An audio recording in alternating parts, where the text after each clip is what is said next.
Welcome to another edition of the Royal Alliance UK podcast, episode 105, Laser Show Breakdown. My name's Matthew Turner alongside Anthony Fitzpatrick, Ryan McCluskey. How you doing, boys? Not going to lie, I'm very disappointed this show isn't called Penny for Your Thoughts. Oh, I like that, yeah. Oh, well... It is what it is. Yeah, after his back-to-back holding penalties on a touchdown drive, I'd like to see what he thinks about that, if I'm honest. Oh, I was on about Rashaad.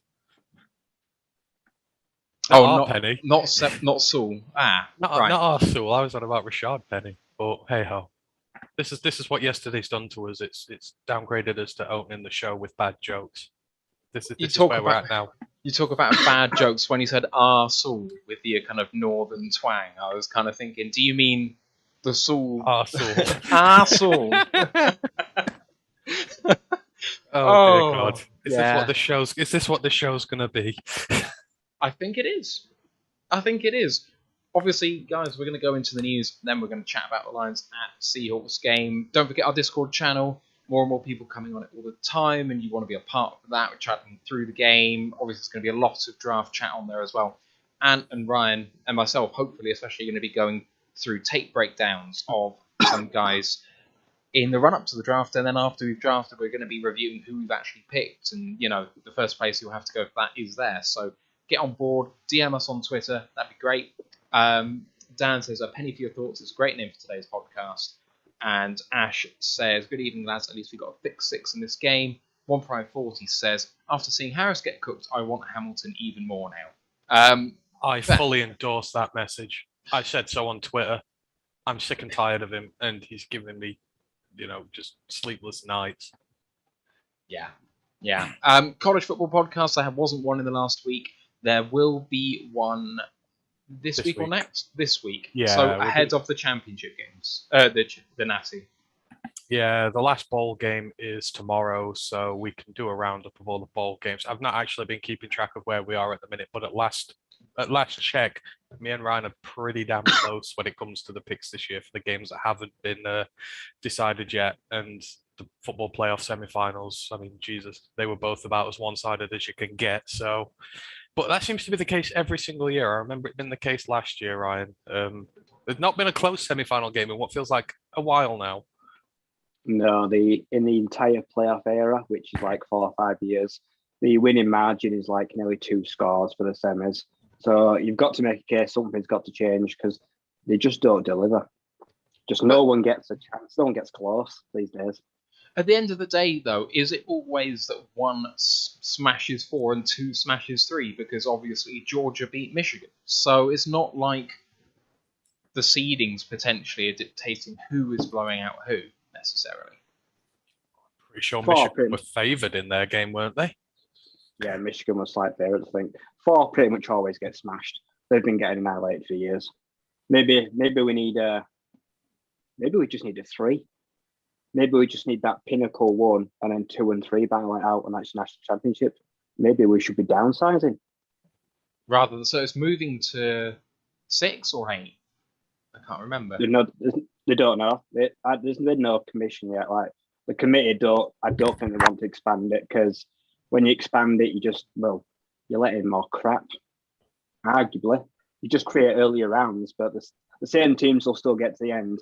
You just create a longer season, but it'll make loads of money, so of course they'll do it. Yeah, I mean, ESPN have a big money deal for those football playoff games, don't they? They don't want to dilute their product down, although it's pretty one-sided at the minute as it is. Dan says, was it Alabama blowing out Georgia before the playoffs an outlier, or Alabama a much better team? Alabama are a much better offense. Yeah. Defensively, they're fairly even, but Alabama just destroy anyone. I think Georgia's problem is they can't come back from behind because they're not built to. They went down pretty early in that win. So against Michigan, they got a lead, and their defense was able to do the rest. And when you're playing from in front, it's a lot easier for them. When they get behind, it's a lot harder for them. Like Ryan says, the Alabama offense is just really good, and if it gets in front of you, then you've no chance. Yeah. Right, if you want to hear more about this, you can tune in to this week's college football podcast, as we've just heard. So look out for that. Please do like this podcast on YouTube and wherever you can, and subscribe to it. It will be a big help to us. And don't forget about Lions Nation Unite as well. You want to find us and Detroit Lions on the Prowl and Detroit Lions Podcast and Micro Mike and Luke G. Sorry, beg your pardon, faux pas. But everyone else who's on there as well, all the great hobby content creators are on there. The only bit of news I have, gents, today is that with the loss against the Seahawks, the Lions have clinched a top 2 pick in this NFL draft. We were hoping it wasn't going to be the case, but now all the teams below us all have 4 wins or greater, so we can't overhaul them even winning against Green Bay. So we are 2, and we're likely going to be 2 unless we can somehow lose to Green Bay and the Jags win their game, which seems quite unlikely. So picking at 2. We're going to get a top player, I think. No matter which way you go, we could. There's a lot of time to talk about the draft going forward, but I'm quite happy it's 2. You're not going to be able to trade 1 away this year. There's not a chance in hell.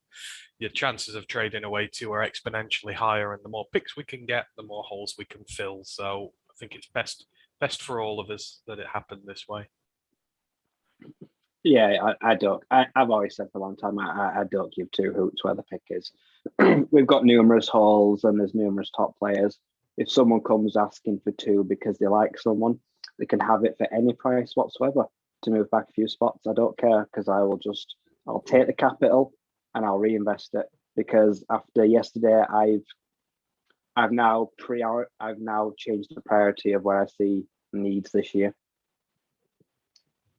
The other bit of news, actually, that I'm just looking at Pride of Detroit now just to see if anything came up recently, and Jeremy Reisman had an article that dropped 9 minutes ago, which says that the NFL officials snuck in an illegal challenge into the Seahawks-Lions game, in which they tried to cover their tracks, but they made a mistake which gave Seattle a free challenge.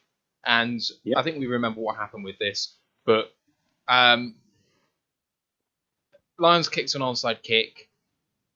They recovered it. It wasn't 100% clear who touched the ball first. It appeared to be Seattle. That's what the call was on the field. But there was an outside chance it was feathered by the Lions rusher just before, so they had to go and check it. But they weren't going to check it until it was challenged by the Seahawks. And then once the call on the field continued, the official came out and said they weren't charged with a timeout because the booth review came in prior to the throwing of the flag. So they didn't lose a challenge. However, there wasn't a review initiated from the booth, and Pete Carroll did challenge it. So he lost the challenge and should have been charged with timeout. Now, who cares?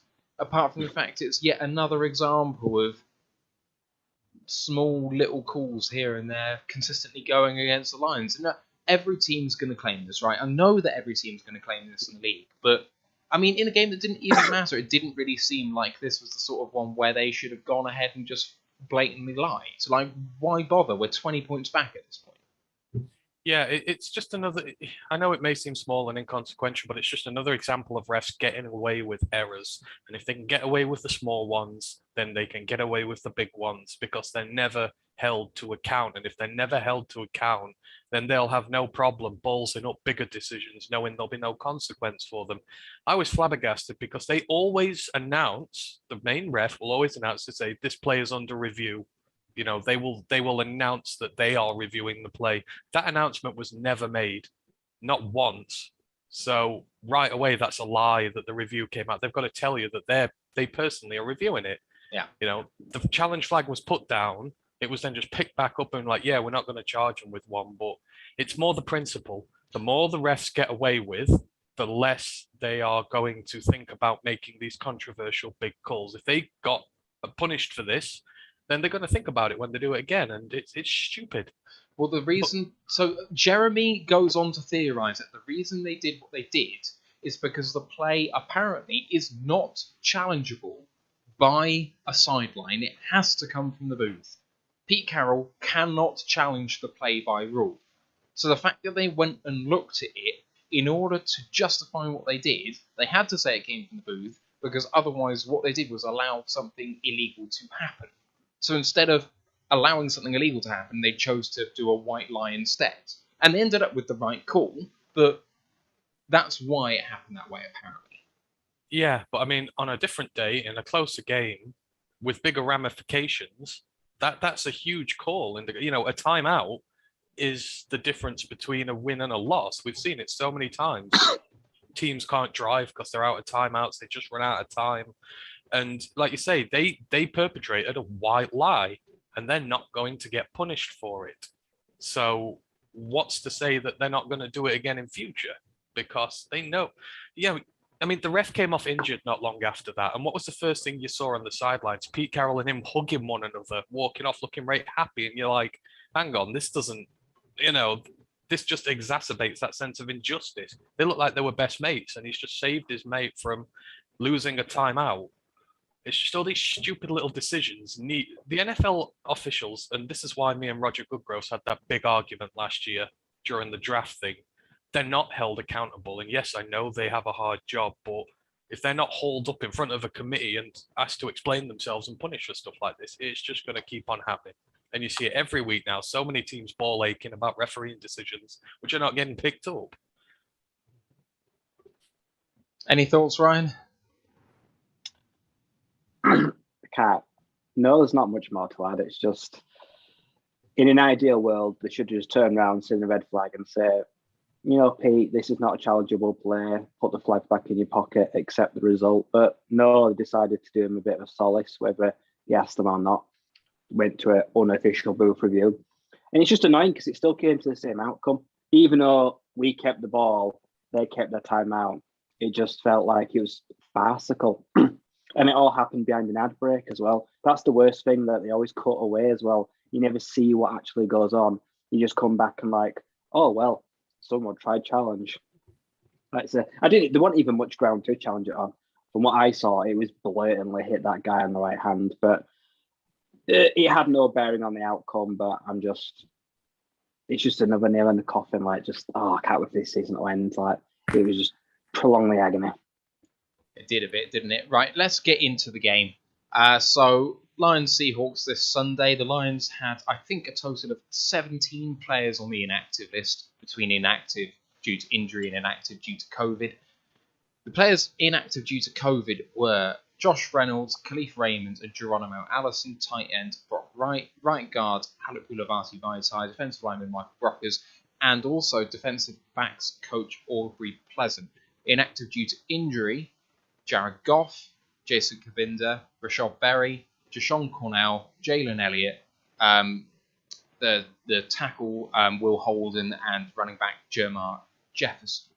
Quite a list, boys, to go into this game with all of those out. I know that me and Ant were speaking beforehand about the hope that Josh Reynolds would come back. We also spoke before the game, actually, on Discord about the fact that Jashawn Cornell was activated from NFI only to be healthy scratched, which seems mad to me. So, any thoughts on those guys that are out? We're decimated.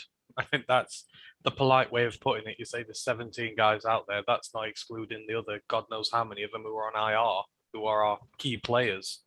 A team like ours that's in the first year of a major build just cannot afford this level of injuries. And the fact that we somehow still managed to garner up the fight to at least potentially get back into this and reduce it down to 2 scores at one stage. We were using tackles as receivers. We're onside kicking again. We're doing all sorts, and it's remarkable. I think I find that yes, we did suffer early on, and we got absolutely roasted in that first half. But the one thing you can't call out on this team, despite this crippling injury list, is a character. It's unbelievable how guys are just managing to stand up and play so well in these circumstances. But yeah, like Ryan says, this season it is going to be great to be over so everyone can get themselves fit and healthy, and we can have at least a shot of having a decently fit roster next year. Because we'd have won so many more games this year, I reckon, if our roster would have been healthy. With Cornell, I've no idea why he's still here. I don't even know why they retained him after he was suspended. When he was suspended, for me, I'd have just got rid of him because he don't fit the culture. Like, he didn't fit the mentality. I thought Dan Campbell and Brad Hobbs have been like, is a goner. Like we don't want that here. We don't want PEDs. We don't want suspensions, lack of discipline. So to even make it this far is pretty damn lucky. I'm worried about Jamar as well. I don't know why he's still getting healthy scratched. I worry about him being here next season now. And I don't like that because I think he's a really good player. And it's odd that we're not using him more. I think it does just come down to special teams. I really, really do. I think that while they're paying Swift and while they're paying Williams, they want those backup running backs to have special teams upside, and it just doesn't have it. It sucks. It really sucks. But if you need the guy to either be the starting kick returner or a starting gunner or something, then if it's not coming from there and you're putting running back 4 in there with none of that, then someone else needs to contribute, and maybe you're putting a guy who's actually playing more snaps in more harm's way. I don't know. It's another one. I didn't agree with playing Amon-Ra at returner, though. It's like, Jesus, coat that guy up in as much protection as you can. Let's not find an excuse to get him injured. Dan says that Dan Campbell's kneecap speech was pretty honest and prophetic for how we've played. By the way, I don't think Jermar Jefferson is fully fit too. It could well be that his injury earlier on in the season continues to affect him, which could be a fair point. Right, Lions 29, Seahawks 51 was the final score. Worth pointing out that that's the third most points the Seahawks have conceded this season. The higher totals were 30 and 31. So this is a defense which, despite the fact that it's conceded 10 minutes of possession per game, averaging only 24.5 minutes time of possession every game, that they've only conceded a maximum of 31 points a game. We scored 29. And they never went into prevent. They never gave us easy points. I mean, that's one thing that I can say for the entire game. We fought, but we earned the points that we got. There was no sort of like garbage time-esque element to what was happening. At least in my own view. Does anyone disagree with that? No, I thought when Boyle got going, we were moving the ball relatively well. You know, the receivers stood up well. I mean, Hodge had himself a really good game. I mean, that salmon leap snack he had from Boyle was unbelievable, really.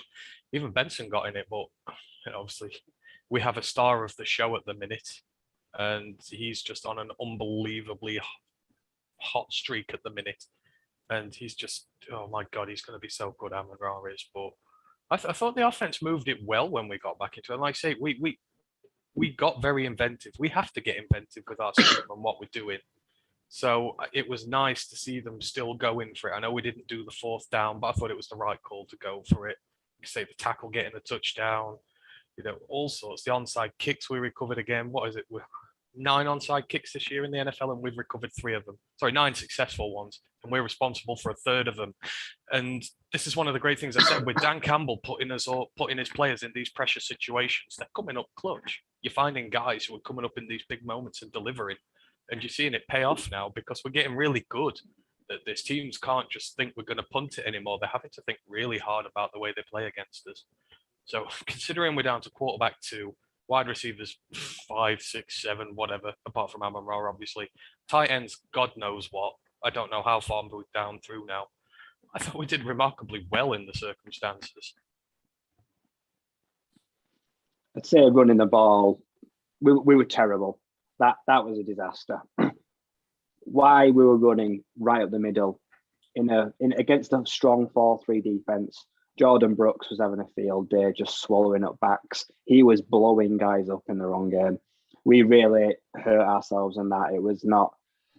It's our bread and butter most weeks, but this was not the week to just keep going back to that well, because too many tackles for loss, too many times they were getting stood up and getting drive stalled.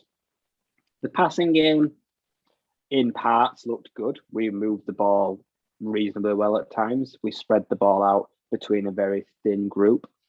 KhaDarel Hodge had his best game as a Lion. He looked pretty good.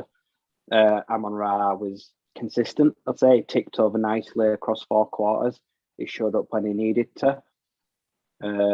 Taylor Decker, we tried mix it up a bit. We used, I think, on one play we had nearly 8 people on the offensive line. Like, we brought everyone in. We were using all the extra linemen. So we kept them guessing. Seattle didn't really know what was going on at times. They didn't adjust, hence why Decker in the end got his own touchdown, because They just didn't recognise that we're trying to fool them.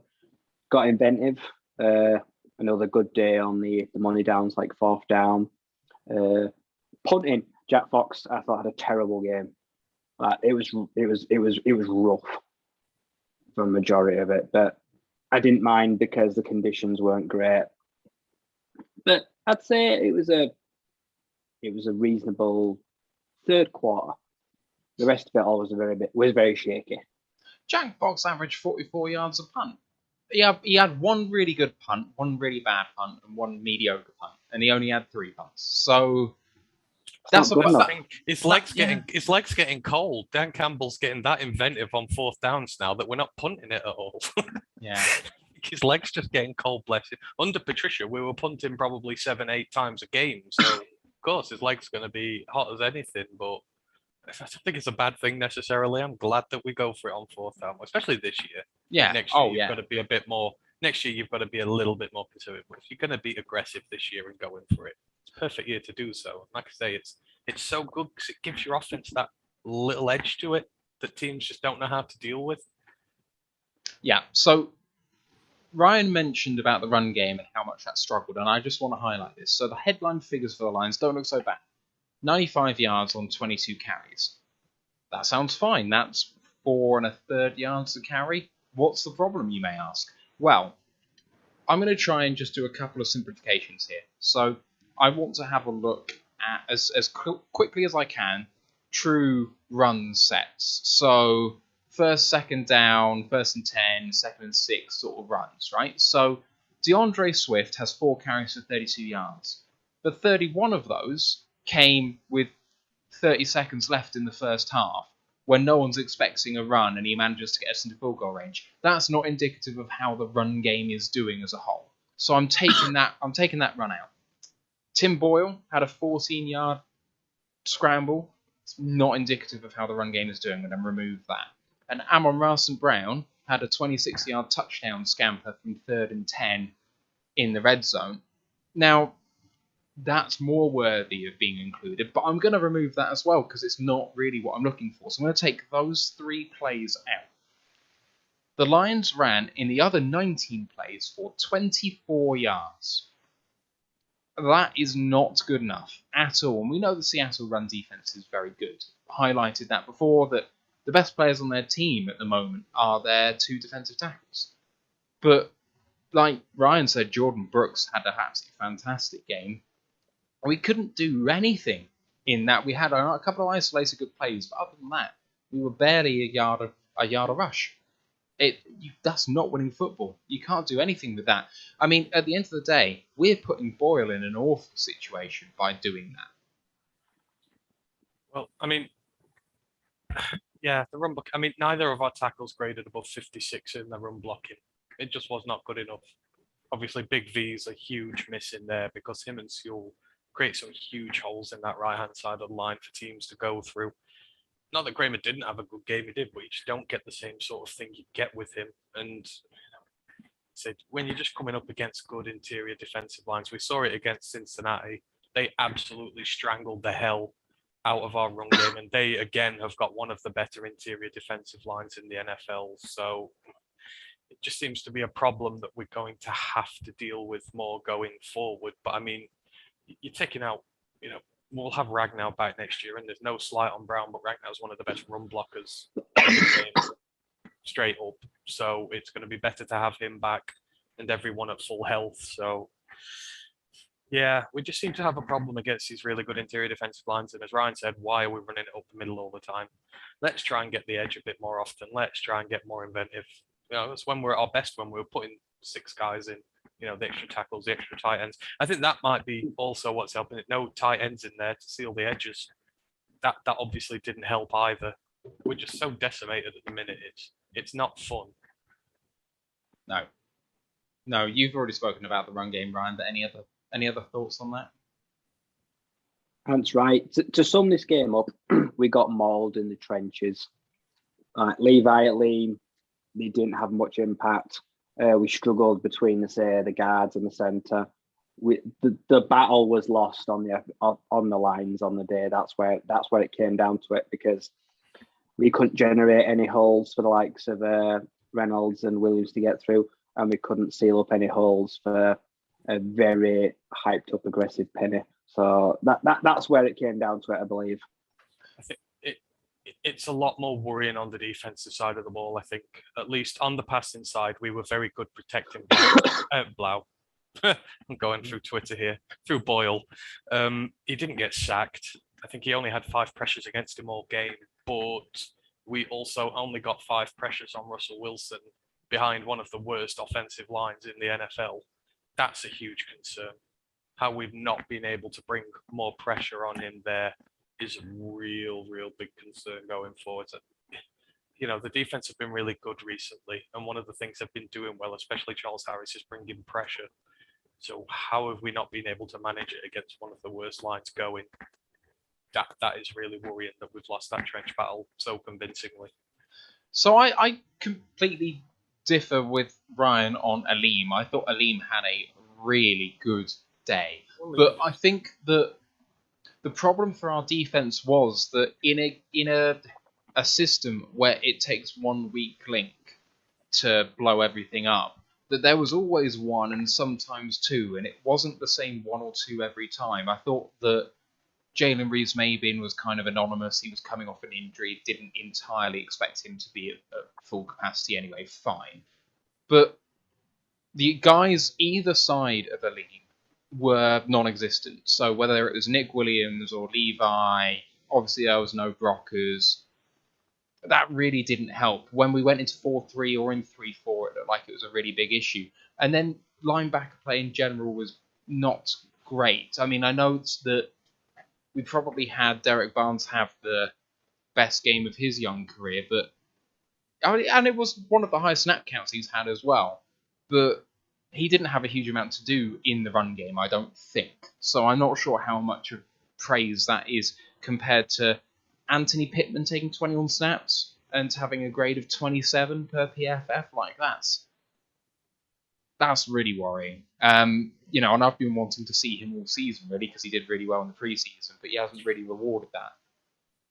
It was good to see, though, the rookies did all right for the most part. I know the 3 top-graded guys from this week were Aleem, Julian, and Barnes, and they're exactly the kind of guys you want to see doing well. Like you say, with every week, Aleem's so frustrating the little they use him. I mean, for the first time ever, he got above 50% snaps in this game, and there was a noticeable difference between when he's on the pitch and when he's not on the pitch. That first drive, especially when Penny got his first touchdown, first 2 he ran for 0 yards. Aleem's in the interior defensive line blocking things. They take him out. What happens? 3 runs, he's in the end zone. And, the Nick Williams experiment needs to end. He had 1 missed tackle yesterday. That was his stats on the day. That interior defensive line around these rookies is absolute garbage. We missed Brockers big time because people may criticize him, but he defends the run well.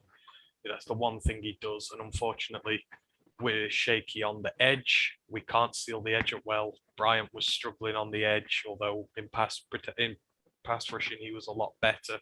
He's been looking more improved there, but we just have too many guys who can't defend the run properly. And they're the veterans. But thankfully, the rookies are doing better, but Levi is a massive concern now.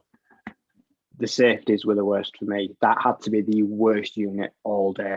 Walker and Marlowe had, I thought, a disaster. How many missed tackles were there between them? How many times did Penny get through them and get to the next level? Each score, he must have gone through at least one of them. They had clean shots at him so many times and didn't manage to get wrapped up or got wriggled off. On the back end, it was a horror show for a lot of that first half. There were missed tackles everywhere. Like, it was painful to watch. This was one of them games where you question, do you re-sign him or not, Walker? For me personally, and I'm one of his biggest fans, I thought he really had a bad day. Even though what the grades say, like, them two they're the last line of defense, but there was just none of that. It was like paper thin at times. And Harris, well, no, I don't want to talk about him because I'm at my wit's end with him. He's a goner. The experiment at cornerback was nice, but didn't work. He exposed himself again. He had another dreadful day, but no. The safety nickel packages. Parker was okay, close line of scrimmage, but pretty much everyone there. I think pretty much everyone had a chance or maybe missed a tackle. It was not pretty. And it didn't help that DK decided to have his first good game in forever. Obviously, they've been very much highlighting his struggles with Wilson, especially over the last month or so. And then he comes into this one and Jesus, he just absolutely rips them to shreds. And that's the trouble when you've got young guys there, when you've got a guy who's at the top of his game like him, it doesn't help. Because I mean, I just think back to the one where the ball gets thrown over his shoulder towards him and it's perfect placement. I know if he could maybe have turned his head round a little bit, but for a rookie guy, he doesn't do a great deal wrong. But Wilson puts it on the money, and Metcalf doesn't bring his arms up to the last second if he's got no idea it's coming, and that's just sometimes the gulf in talent that envelops you. So it didn't help that he had a great day, although that second one we'll not talk about it because Ryan will have a fit about it. But Jesus Christ, Harris slipping and letting him in is unforgivable, especially in a game like this. Is absolutely unforgivable. He got the route wrong. He completely misread it. He slipped, and we took the house to him. We nearly took Wilson's head clean off on that. The pass rushers did the job perfectly. The secondary let them down.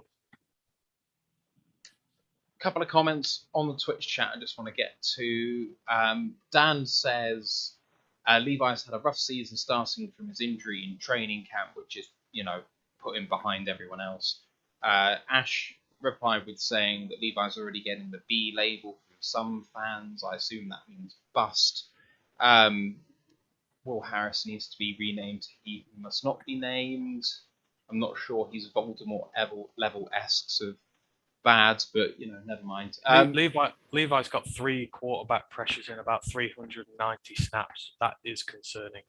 Yeah, very concerning. When that's his calling card, is being able to get pressure.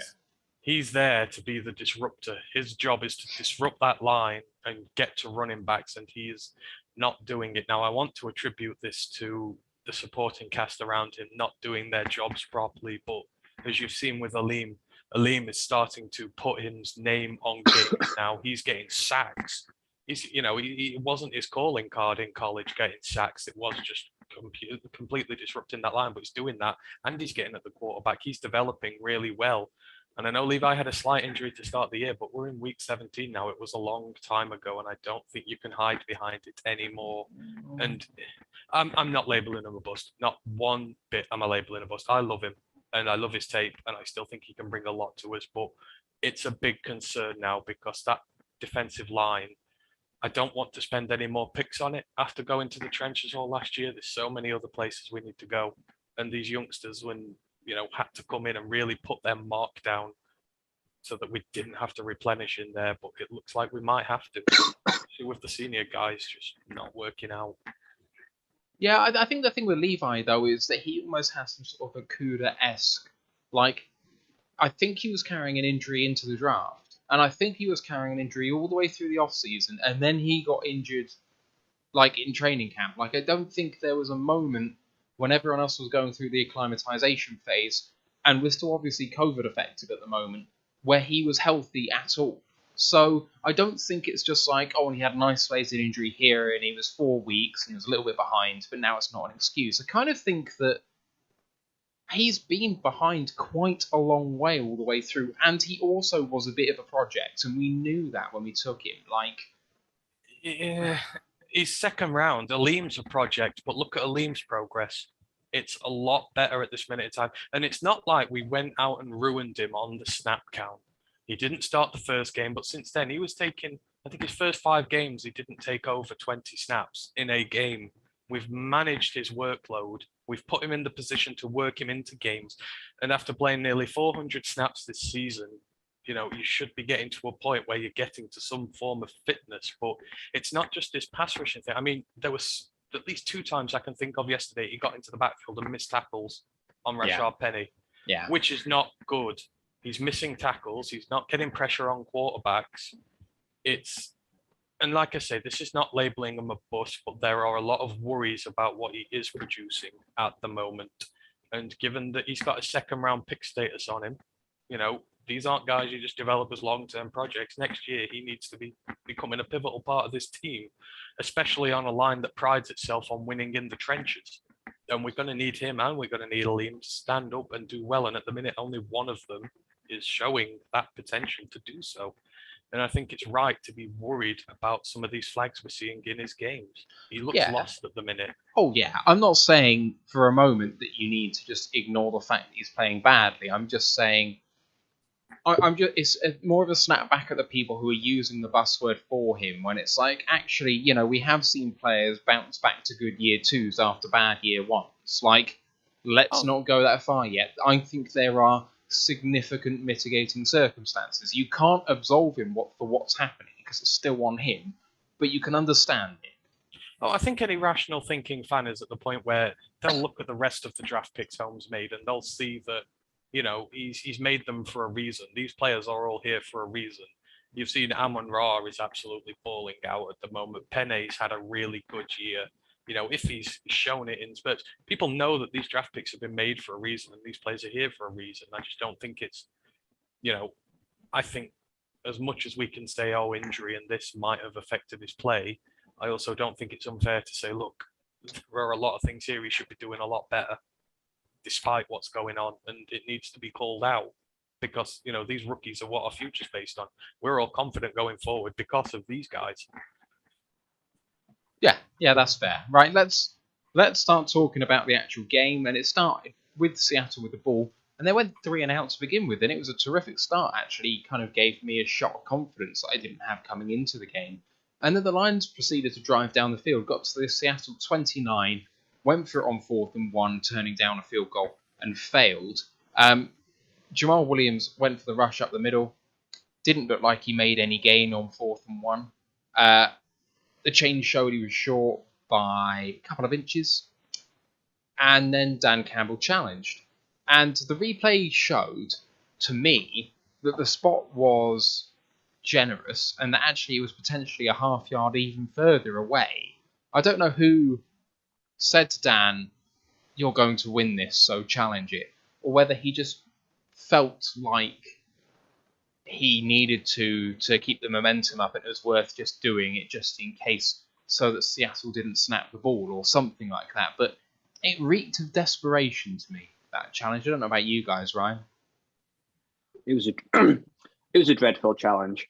Like it was nowhere near. Even if you look at it, the jumbotron screens inside, like you can see that when he goes forward, the ball's still all the way back here. Like he's nowhere near the line. The chain comes out. He's many links away. Now, no one's talking about it because in the end, losing that timeout didn't come back to haunt us.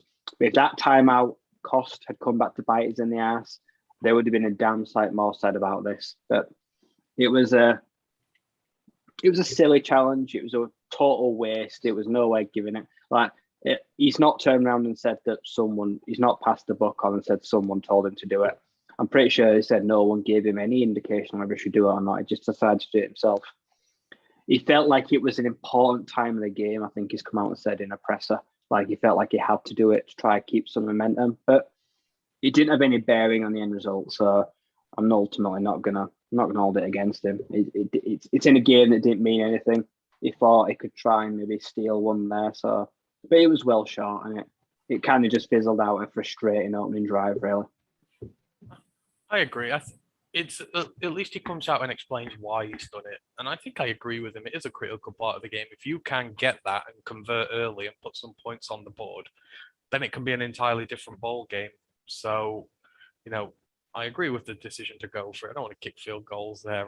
The only thing I would like is to see a little bit more variation sometimes. Sometimes the Williams trucking it up the middle option is far too obvious, and when you're coming up against a run defense like theirs, you've got to pull something a little different out the bag. But like I say, I'm not going to complain about him going for it all the time. As Ryan said, the challenge is inconsequential, but these are learning curves for him, and I'd rather he get it out his system now than, you know, when it matters to us. So can't really complain that much. It was just frustrating we couldn't convert, though. As I say, it was a good start. There was positive momentum there, and we couldn't capitalise, which in the end cost us big time. Yeah, so Ash has just said that it was the latter. He said he couldn't see a replay and he thought it was close enough to maybe be swingable, and he wasn't sure whether there was a TV timeout or not. So the fact that there wasn't a replay available to him sucks, because would have saved a timeout at the very least. Not that that would have done very much, but there you go. So we turn the ball over. Seattle then drive down from their own 29, 71 yards for a touchdown. Included in that drive was a Penny 20-yard rush, a play, and then a 15-yard Penny rush for a touchdown to make it 7-0. Lions stalled out in 4 plays in the ensuing drive, and then in the next Seattle drive, Penny runs for 13 and 23, setting up a 51-yard Miles Myers field goal for 10-0. Lions then go 3 and out again. This was the drive where Boyle fumbled, which was recovered by Seattle, but was reversed correctly on review. This is the fumble that you see Tom Brady make every single week, or Aaron Rodgers. Oh, the arm's coming forward, and it gets turned back over, so it's offense ball. And I did fear that one would go against us, just because we're the Lions, but it didn't go that way this time. Seattle then proceeds to punish us, so we've only had 7 offensive plays in the last 15 minutes at this point. And Seattle go 2 plays, 64 yards, a Swain 58-yard pass catch, and then Penny smashing in from 6 yards to make it 17-0. So in the blink of an eye, we've gone from Seattle going 3 and out in the first drive to 17-0 to Seattle, and it really felt like the writing was on the wall at this point. We were, I think, talking at that point. In fact, maybe it was a little bit later that Steve started to chat off about how many points we would concede in this game, but it did feel like all of the worst parts of what we thought might happen in this game were all coming true all at once. I think the big trouble with this team and its lack of talent, well, I say lack of talent, there's no lack of heart there, but where it's talent deficient is momentum kills us. We're not a team who can, when the momentum's against us, we can't stop it. It just comes in a big-ass tidal wave, and we just seem to start making errors. We start doubting ourselves. A few stupid plays come out. We give up a few big plays on defense, and the points rack up. Now, as you saw in the second half, when we did eventually, after that, when the momentum went our way, both sides of the ball worked well in sync together. But, that's when the momentum's with us, and I think that's just the thing that kills us so much this year, especially in the games we've conceded a lot. Just the heads get down and the silly little mistakes come, and that's what comes with having such a young rookie side out there. And when you're up against an offense like Seattle's, you just cannot let the momentum get away from you, or they will put up points on you quick. The 17-0, I knew the game was over. I knew they'd won. What I wanted from then on was going to be see the character, were we going to roll over, have our bellies tickled, or were we going to try dig in and make the score respectable? The whole first half was just Rashaad Penny was the knife, and the Lions defense was just hot butter. But as you say, he broke off runs. There was one where I think Austin Bryant gets him for a tackle for a loss, and he slips through him. Let's go tackle. And next thing you know, he's trucking for 20 yards. I think Walker misses a go at him, and he's on his way to the end zone. And they weren't even running outside. They were running through holes, challenging the linebackers and the safeties to come up and stop him. And people were just taking terrible angles. They were just not wrapping up. They weren't getting their hands together. Seattle weren't flashy in what they did. They didn't even try to hide what they were trying to do. They just challenged us to stop it, and we couldn't. And I said, Penny is one of those backs. He's in a contract year. He's having a great year. This guy's ended or been an IR for the most part of 3 whole years. He's been a complete bust to date, but he's having a good renaissance year, and it just felt like one of them games where he might break out. The Freddie Swain player, I think I threw something at the TV because Harris for some reason decides to not tackle him, and he waits all the way for Walker to come past him and push him out of bounds. And I swear if I were there, I'd have punched him in the helmet because it pissed me off that much. That really summed up that half for me. There was no urgency from him. It was just oh, well, he's got it now. Just waiting for to mop up, get him out of bounds. So we would just hit after explosive player after explosive player. And then in between, the offense stalled. The defense at this point is already knackered. They're tired because it was such a physical game. They were trying to stop these backs. they were flipping, and we like say the only time we ever looked like stopping a run was when DJ Dallas was in, and that was for like 4% of the snaps. And that was before, this was even before DK Metcalf even got warmed up. Like, he'd not even seen hardly any of the ball yet. And like, as you mentioned, as a flash, like 3 and out, 17-0 down. And we're there making predictions in the chat of this is going to be a 40-50-0. Like, this is going to be worse than the Eagles, because it certainly felt like that. This felt like this could be a destruction. I was really losing hope. I was thinking, at what point do I turn off? At what point is too much? But I'm glad I kind of stuck it out in the end. I saw what I needed to see from this game to show me that there's some heart in some of these guys, and I also saw that who doesn't want to be here. So this game for me was good because it opened my eyes. Just a couple of comments that I want to get to. We had Dan ask whether Goff will play in the next game. Otherwise, will Blau get a shot of Boyle? Personally, I think that if Goff can't go, it will still be Boyle. Don't know if you guys think any differently, but there's a really nice comment actually from Ash in reply, who said he thinks that Dan Campbell thinks about Blau the same way that Zimmer thinks about Mont, but Dan Campbell is a stand-up human being, whereas Mike Zimmer is not. And if you haven't seen that clip, I urge you to go and watch Mike Zimmer talk for 5 seconds about what he thinks about Kellen Mond. Kellen Mond? No, that's not his name. Kellen Mond. Yeah. And then apparently Ash has now just said that Matt LaFleur has come out and basically said that no starters will be sat on Sunday, so you can kiss that favourite status goodbye. If you didn't see, a few betting shops were opening with the Lions favoured on Sunday against Green Bay in the hope that most of their starters would be rested, but apparently that isn't going to be happening. From what I've heard, I think you're going to see them play a quarter, maybe 2 quarters. Yeah. But you'll not see them in the second half. I That'll- think that's that'll going to be be. enough. I think that's going to be the thing. Just get them warmed up, get them out for a few reps. I think their thinking will be hopefully get up 20 points on us by the half and then just coast it. But if we can be in this game by halftime, who knows? But it depends who's back for us this week. But in regards to the Blau situation, I think has been said, not enough people are asking the right questions for this. Everyone's asking, why is Blau not playing over Boyle? But people aren't asking the question, why is Blau not getting considered over Boyle, despite the fact he's throwing so many picks and not playing well in some circumstances? I would be very concerned that he's not getting a look. He's barely even getting a snap out there. You've seen in games where proper, first string guys will get pulled out sometimes if they're playing bad for a few snaps. He's not even been put in when Boyle's been playing bad. So I think you're asking the wrong question.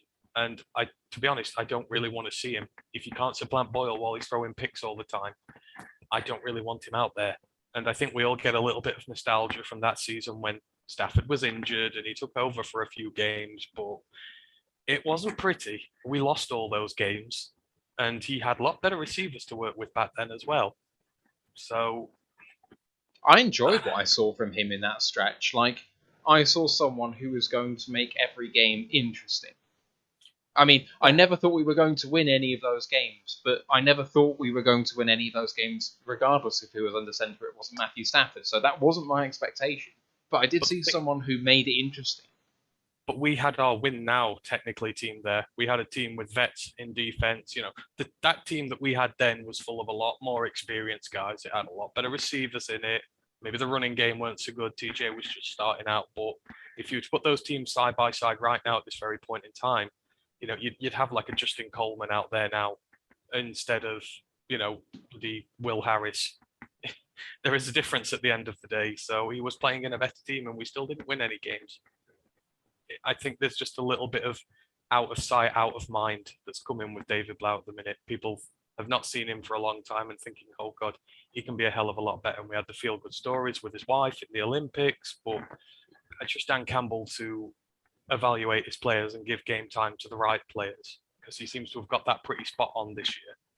So everywhere else. My theory with David Blau on why he is still active is, I think, more than being a good locker room guy, I think he's a really good clipboard guy. I think he's like what we wanted out of Chase Daniels in the last few years. I think he could actually play that role very, very well. And it's for that reason that I think he has more chance of being on this roster next year than Tim Boyle does.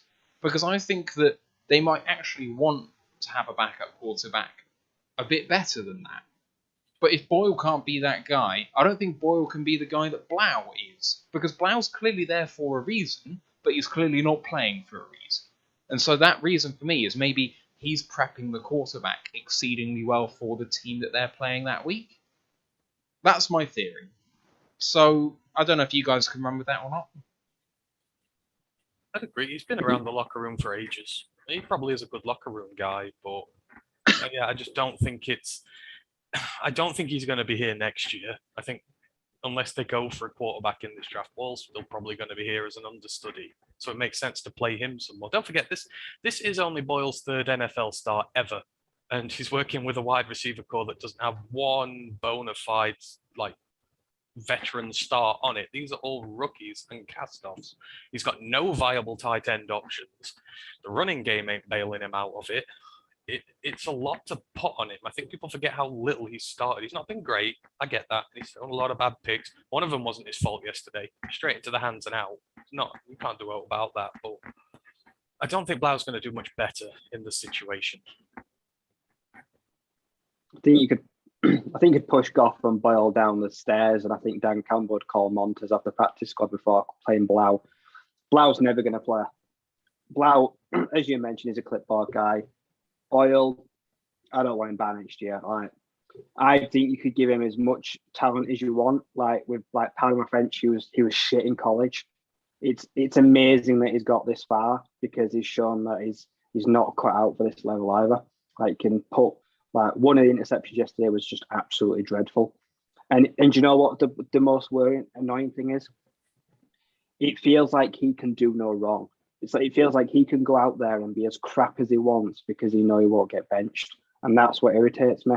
After that pick, even if he got the ball back, I still don't think Blau would have come in. I think he'd have still played a final drive.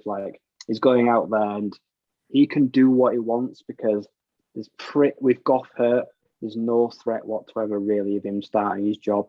So next year, clean shop. I would clean shop of the entire quarterback room, to be perfectly honest, because I feel like there's just a linger in there. So Dan's asked the question, can Boyle's accuracy problems improve, do you think? So specifically in this game, but it happens throughout his starts, he is either...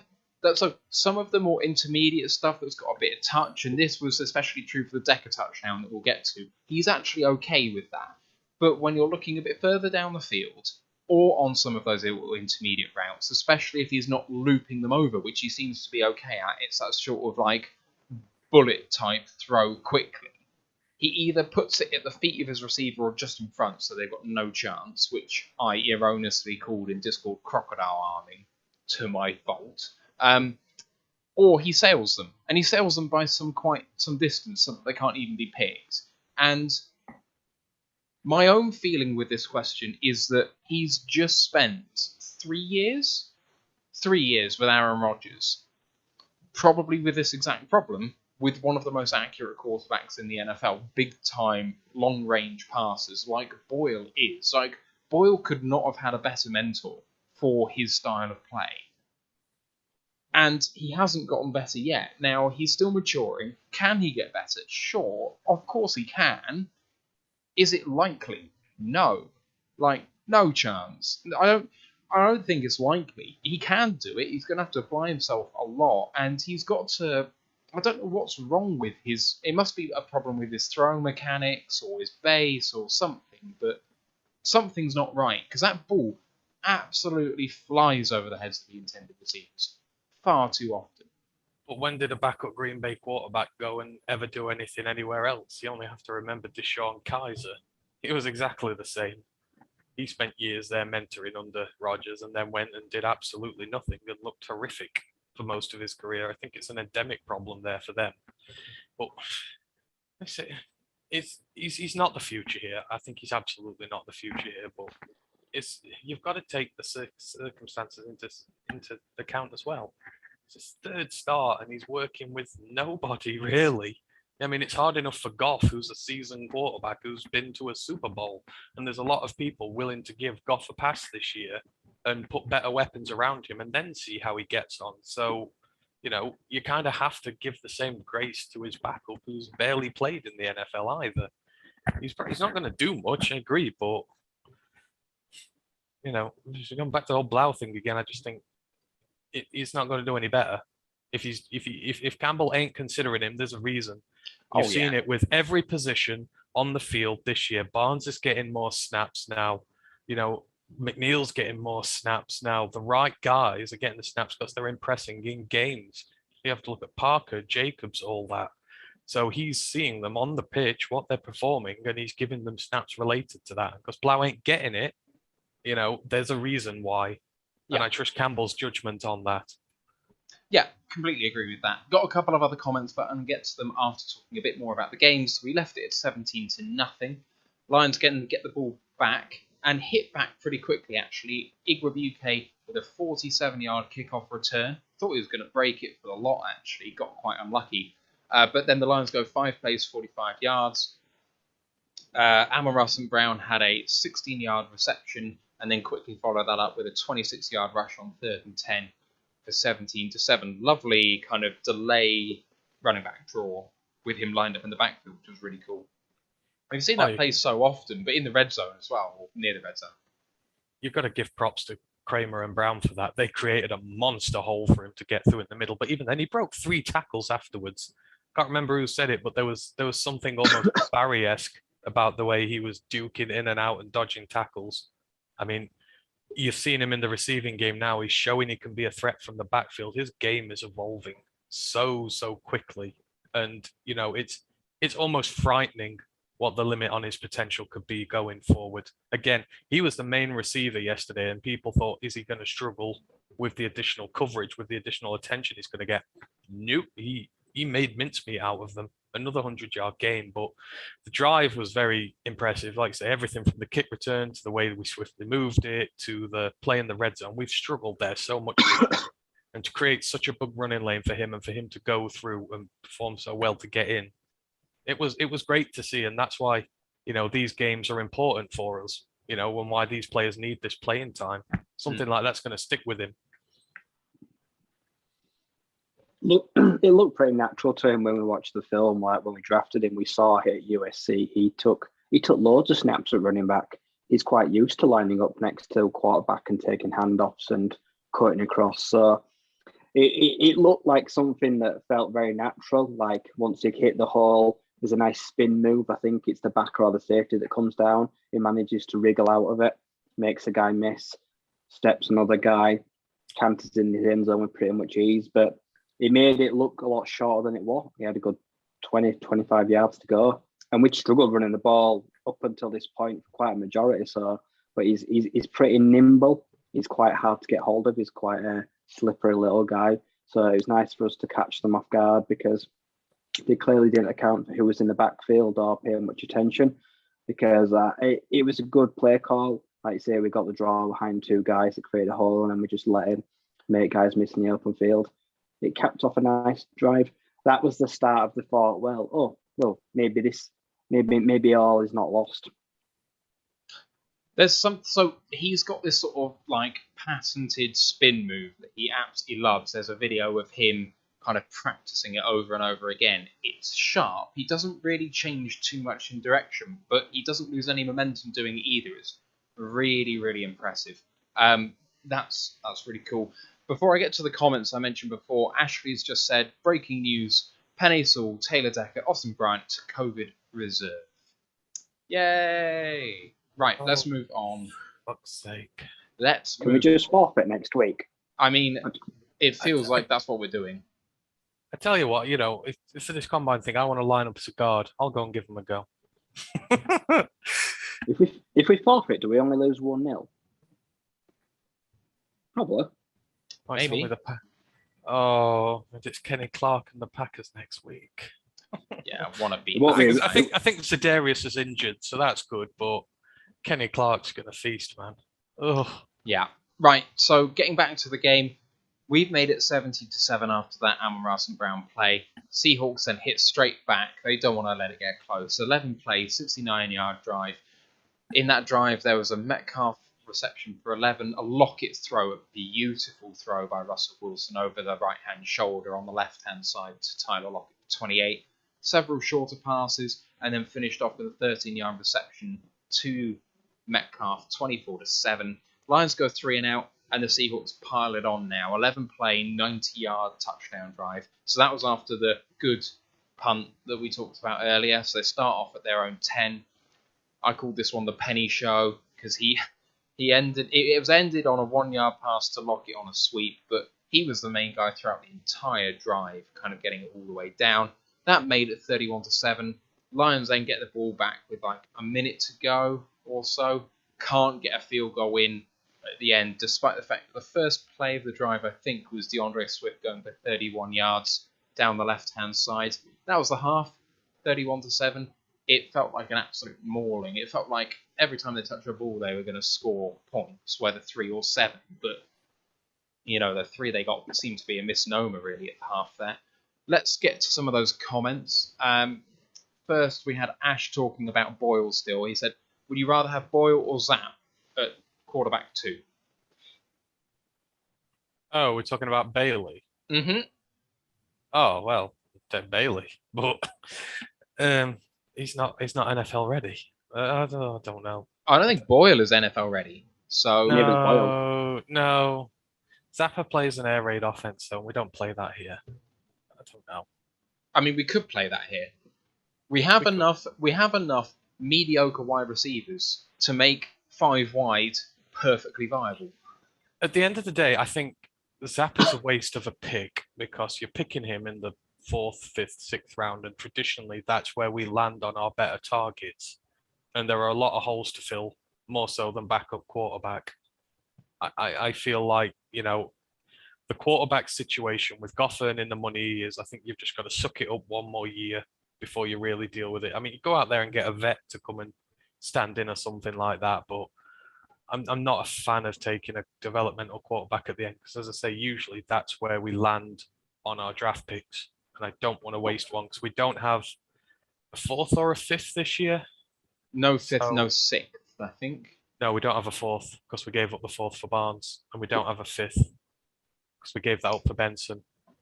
I see. So, I mean, Zapp's probably going to fall in that gap anyhow. I feel like that's probably where he's going to land in the draft. So you can't really afford to go developmental QB late on with so few picks. You've got to try and find guys who are going to contribute. In my opinion. Fair. We had a question come in from One Pride 40. He said, I didn't get to ask it, but what do you guys think of Derek Barnes and how he's doing so far this season? Brian, you want to kick us off? Yeah, rookie areas. He's looked at liability in coverage. Like that's definitely not his forte. That's the biggest weakness he has to work on. In the run support, that looks to be his bread and butter and how he's going to go forward, moving forward. He's looked worse as the snap counts have increased in games. Like, I don't know if he loses concentration at times. He's looked great in small sample sizes. I'd say if I had to give his a rookie grade so far, I'd give him like a C minus. It's been okay in short bursts, but at times he's stood out and made some glaring errors. So teething issues, but it is what it is in what is arguably a crap linebacker room. Yeah, I think that's the problem you've got when you're evaluating the guys in there. Is just there is a lack of a linebacker leader, really. I mean, obviously Anzalone is in there, but as we've talked about him a lot in the past, I don't think he's a standout upright linebacker 1 type guy. And Barnes' bread and butter is getting into the backfield and disrupting. He's not a coverage guy, and I don't think you want to be utilizing him too much as a coverage guy. I think he's a guy that you bring in to really attack the opposition running game, which is where he is, and he's not been unleashed enough for it for me. You've seen examples of him getting in and affecting the game and what he can do. You have to play to his strengths, and I feel like they've not utilized him properly. And 2, they've not really given him a lot of snaps either. Now, I know he got a lot in the last game. He's got more since Anzalone's been out, but hopefully he's earning these increased snaps as well. And I think he's getting slowly better. But I think if we can get a good coverage linebacker in next year, if we can get a proper leader in there next year, and we start utilizing him correctly, you will really see him come to the fore and start to make the impact that we expected of him. But I think just with the lack of depth there this year, it's been very difficult to do that with him. So I think the thing for me is I agree with Ryan to a point, and I think it's about like the now. So I think that this was the most snaps he's played in the game. Actually, let me just check that. So we have 40 snaps in the most recent game. No, we have 47 twice, 2 and 3 weeks ago. So this was his 4th highest grade per PFF. His second highest was last week, but he only had 14 snaps. So there does definitely seem to be some correlation between him taking less snaps and having a better grade. Having said that, I think that some of his better players come in the latter half of the season when he's had some more snaps. So I think early on, he was a liability with more snaps. They dialed it back, he started producing, dialed it up again, and he kind of was a bit iffy. And now I think he's starting to ascend a little bit. I think his play is becoming a bit more consistent. So I think they've just been trying to find that happy medium where he can produce well and not be the liability we know he can be sometimes. And I think it is eventually becoming good. I'd love to see him be a bit more of a designated pass rusher. When he can get into the third and longs, that's where he can really be effective. Like, when we've lacked someone like Romeo Okwara, and where Julian has now actually started to come in and play okay, but he could have been playing that role anyway. He's really good off the edge, and he's a guy who is not going to be as much of a liability in coverage as a proper defensive end trying to be an outside linebacker is, because at least off-the-ball linebacker is where he's technically meant to be able to play. So if you line him up on the edge, you've got to take him dropping into coverage a lot more seriously than you do if it's Trey Flowers or Charles Harris or someone like that. And yet he still has that pass rush upside. So I think in third and longs, I want to see him in that defensive end outside linebacker role, because I think he can do that. But otherwise, I think they've been using him well. They've been figuring out how to use him best, and it's starting to work slowly. But I agree, C minus seems fair for a grade on him all the way through. And actually, me and Ant were talking before this podcast about our scheduled pod diary coming up, and we are going to be having a look back at the 2021 NFL class and trying to have a look at how they've done to this point as part of everything that we're doing after the end of the season. We've also got an award show coming, and we're going to be looking for nominations for awards and even award names. If you've got any suggestions, please do get those in. We'll take them under advisement. Let's see if there's any more comments. Oh, Dan, don't ask for much, mate. You said, is there a Bobby Wagner we can get with a day 2 pick? No, there isn't. It's Bobby Wagner, but is there a decent linebacker prospect in day 2? In day 2? Mm-hmm. Oh, shit, have I been looking at a linebacker? So the Alabama linebacker, maybe? Christian Harris. Henry Tutu, maybe? Christian Harris. He's one of the big guys. Yeah. Whoa! Oklahoma quarterback Caleb Williams has entered the transfer portal. Oh dear. Oh dear. Oh, is he off to USC? I wonder. No. I can't see it. Not with Mekhi Lemon, the new starter there, and the 5-star freshman. Wow. They've upset him already. Big. They've upset him already. They're all moving. There's a lot of movement today. Wake Forest starting running back just went in today as well. You're thinking it would quieten down now, but a lot of players going in the portal. But now, you're looking day 2 linebackers. I think the guy Ryan mentioned, Christian Harris, he's the big one. You've been monitoring very, very closely at Alabama. He's been the leader of that Alabama D for a little while now. Ash also mentioned Brandon Smith from Penn State. Steve O says he likes Chad He's Mumma not day 2. Chad Mumma out of Wyoming, says Steve O. What about Brandon Smith, says 1Prime40. Says some sort of consensus there with people. He's around. Yeah. He's a round 1 pick last time I saw. I think Leo Chabal from Wisconsin as well. I think he could go quite high. Anyway, Penn so State, sorry. I was going to say Penn State linebackers are usually in quite high demand, and I've seen a lot of mocks with him in day one. I doubt he makes it to day two. I'm just going to have a look. So, like I said, we've sorted out our pod schedule in pencil rather than in pen. But we will have a show dedicated to linebacker prospects. We've got it penciled in for the middle of March at the moment. We're going to be dedicating an entire show to defensive linemen, the secondary, linebackers, wide receivers, and quarterbacks as potentially the most impactful or biggest needs for the Lions going through, as well as, of course, first round mock drafts and full Lions 7-round mock drafts and that sort of thing. So it's all happening. It's all coming. Those questions are going to be answered all the way through the Lions off season. Don't forget, this is our Super Bowl, motherfuckers. So you better be here because it's the place to be. That's it for all those questions there. So we will get back to the game. We've just come out of the half. First play of the second half. Interception. Snap is fumbled by Boyle. I think he fumbles it rather than it's just into the turf. He picks it up very quickly, actually, to be fair to him. Gets his hand around the laces and throws a reasonable pass. But the problem is, with his eyes down on the floor, he doesn't see DJ Reed coming out of nowhere to pick that ball off. And it's not a good throw. And given what happened, I think ideally you'd like him to hold on to it a bit longer rather than just panicking and chucking it up there. Like, if we had any hope whatsoever of overcoming a 24-point deficit, and we didn't, then that was not the way to come out of the half. No, and it all goes back to momentum in games. We'd been pummeled for the majority of that first half. They're still a bit nervy as they come out. They're down a lot. Those little mistakes happen. The dodgy snap, the bad throw, the execution's not correct. And, that was just sort of an addition onto this. And unfortunately, that is what happens when you have such a young, inexperienced team out there. These little mistakes happen when the pressure gets mounted on you. And I was really fearing at this point in time. I think I put up a tweet saying, you know what, no matter what happens, you won't break me. But they nearly had by this point. I was wavering.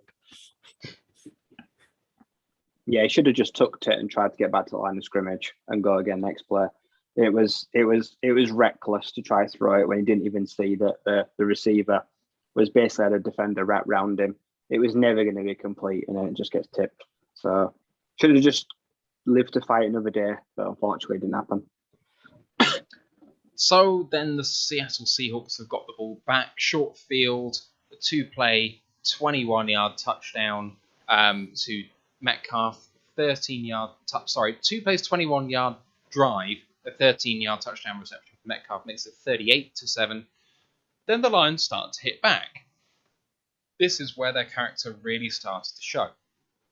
Slow, methodical, but 8-play, 73-yard touchdown drive, 20 yards Amon-Ra St reception, 42 yards KhaDarel Hodge reception, which was unbelievable. What a catch that was. I mean, DPI, I think, was called on the play too.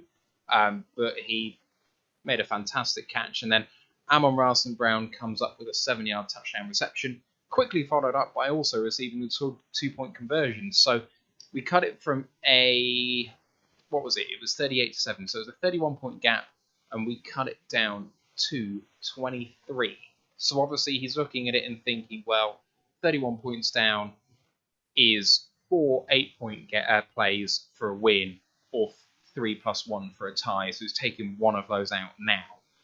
They then go onside kick, which it's like, well, of course they go onside kick if they're trying to win the game. And if you know what Dan Campbell's all about, yeah, of course they're going onside kick here. It's recovered. Obviously, we talked about the fact that the play was reviewed. It was clearly recovered by the Lions. They go 10 plays, 56 yards for a touchdown. It was set back twice by a holding penalty by Sewell, which is really frustrating. Amon-Ra had a 31-yard reception on a 4th and 3 in that drive.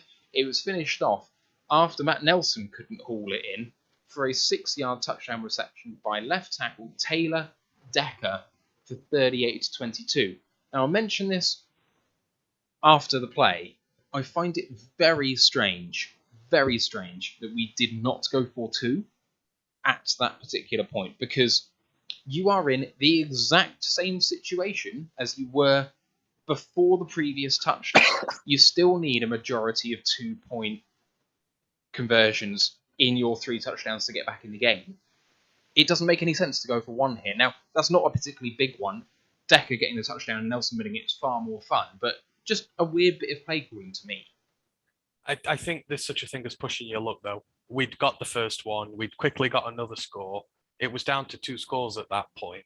So I don't think you push your luck. I think you take the points as and when you can get them. I think that's for me anyhow. I had no problems with it. Getting 2 touchdowns in such quick succession. You know, you've converted on the first, just take the points on the second, keep the momentum and the scoreboard ticking over, put some pressure on them. All I will say, though, is this, you know, people around the league, I see, oh God, the Lions fans are excited about a 2-win season, or they're happy about it. You know, it's not that you're happy about it, but you see little pockets like this, and this is why you get the cause for optimism. When you're 31 odd points down, as you said, we were, you know, it's easy for a team. My Matt Patricia team would have folded over and probably lost by 50. But for them to be able to come up and first, you know, get the long touchdown drive, convert the 2 points, then ballsy enough to go for the onside kick, which they recover, and then they go down and score again. That shows a hell of a lot of character and determination from a team which is just completely and utterly decimated by injuries. Now imagine what this sort of mindset and attitude is going to be like amongst a team which is, no disrespect to the guys here, better. We've got another draft class in. We've got our entire budget available to us. We have better skill players available to us, and they're working at this level of capacity that these young guys are. Team's going to be formidable. And this was, you know, we said it at halftime, we wanted to see character from this team, and we saw it. And as you said at the start, Matt, this isn't like Seattle just went into prevent defense and just allowed us some easy scores. We had to work bloody hard for it. We had to, you know, get the tricks out. We're throwing to tackles. You know, we're doing all sorts here. You know, we're really getting inventive with the playbook and putting pressure on them. So it was great to see. And I had no problem with them going pat second time. Like I say, don't push your luck when momentum's on your side. Just keep that scoreboard ticking. I'd have only gone for 2 because I know you need it. You need it eventually, don't you? You have to get it at some point. You need a 2. So I just bit the bullet and try to get it out of their way there and then. The drive, like I say, was very methodical. I think, especially with the, I liked the Decker play. Almost looked obvious, like I say, because it was just all that space outside of him. He just lines up, stands up, goes to fake the block, and then rolls out and then just takes the little dump off. Nice little catch, like he just got a newborn baby from the stalk. All about the ball protection. The Nelson play, that was funny. He looked surprised that the ball even got there to him, like you say, like he kind of juggled it, like he didn't know what he wanted to do with it. The drive in general was good though. Like I say, the KhaDarel Hodge, the bomb, like I say, managed to lay out, bring it under, came down at just the 1 yard line, came to almost great touchdown, reminded me a bit of a Golladay catch once. It was a good methodical drive. Momentum was firmly on our side, like I say, after the onside kick, so back-to-back scores. And at this point, you maybe think, well, Seattle, like maybe looking over the shoulder a bit, thinking, well, maybe this job isn't done just yet. Maybe we're going to have to maybe take it back up a gear again on offense. We're going to have to put them away because they're trying to form some resemblance of a comeback. So I think that was a reason for anyone that had switched off to turn back on. But for everyone that had stayed watching through this, it was definitely a reward, I'd say. Yeah, absolutely. I mean, kicking the pat makes it a 16-point game, so now you need to go for 2 and 2 consecutive drives. I feel like if you take the pat on the first touchdown, you need to get 1 in 3 consecutive drives. It doesn't really change the math particularly much. So I just like going for it. I really think it starts to put the other team under pressure more than just the pat, but there we go. Psychologically for your team, though, if you miss that 2-pointer, it's a 3-score game. If you get the 1, it's 2. And believe it or not, that will be a psychological thing for you to be just 2 scores behind rather than 3. Maybe. Regardless, it maybe changed our win percentage from less than 1 to at least 3, which is fun. However, Seattle spoil the party, so touchback off the kickoff. They go 13 plays, 75 yards. They have themselves a slow processional drive with no big plays, but ended by a Metcalf 1-yard receiving touchdown, 45-22.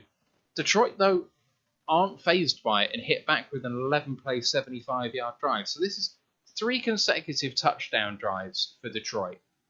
Go 11 for 75. Hodge and Benson with some really nice catches in there. Boyle scrambles for me, was a touchdown. I think that Boyle got in, but they decided not to worry about it, and eventually Jamal Williams is in on 3rd down and 1. He makes it on a 1-yard rush, 45-29. The onside kick is no good, but we had a big chance to recover it. Deflected off a receiving team's leg, came to the kind of Detroit side. No one there to kind of pick it up. But as far as onside recoveries go, that was a really big chance. And if we get that one, I mean, everything's still in play at that point. Ant has said in the chat that Lions have activated Brockers, Reynolds, Vitae, and Wright from COVID reserve, Bryant, Decker, and Sewell on COVID reserve, and Rodney Smith, who has gone on practice squad COVID reserve. Thanks for that, Ant. All right. So onside kick's no good. I think. What happens then? We stopped them after a short. Well, they got a field goal, but we stopped them on a short field. Yeah. Because I think they were at about our 40 after that. Yes. And we managed to hold them to just a field goal. Yes, 5 plays. I did have it down. I just didn't have it down on a separate line. 5 plays, 22 yards, ending with 36-yard field goal.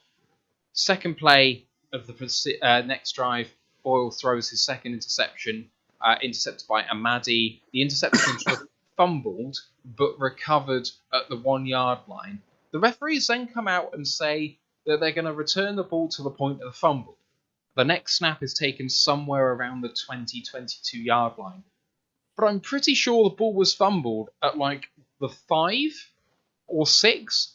The fact that they lost like 15 or 16 yards is like, I'm not sure what's happened here, because he picked it off, he's running, he looks like he's going to score a touchdown, it comes out of his hands, and it goes out at the 1, I think. And I think some of the Lions players, so Sewell bats it out of play at the 1. And he could have recovered it. Like, he could have just picked it up, but decided to ban it out of play. And it's like, Penny, like, come on, man. You've got to know that you've got to get that ball back here. Just because they dropped it doesn't mean it's still the Lions' ball.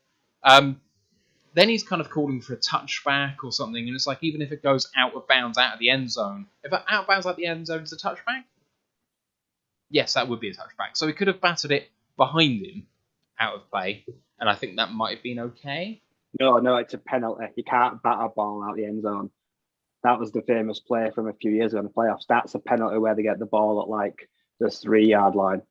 Can't illegally bat out the end zone. But Sewell should have recovered that ball.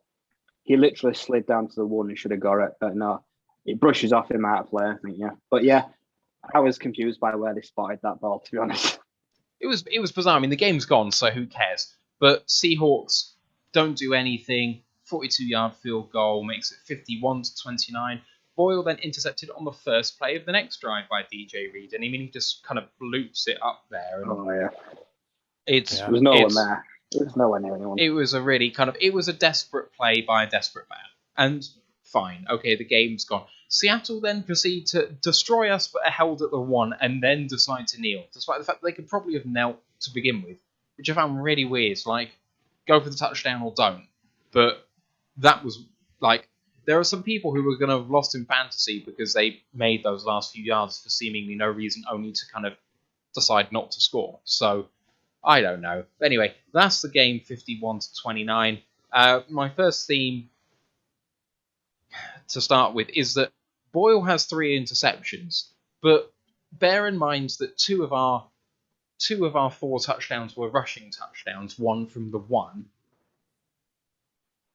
He may have had more touchdowns on his resume had he been the one to throw it, but also 2 of his 3 interceptions came in desperation time with nothing on the line, and he's just trying to go out there and do something which he really isn't suited to do. He can do these kind of long 10, 15-yard drives. Sorry, it's 15-play drives for 75 yards. That's fine.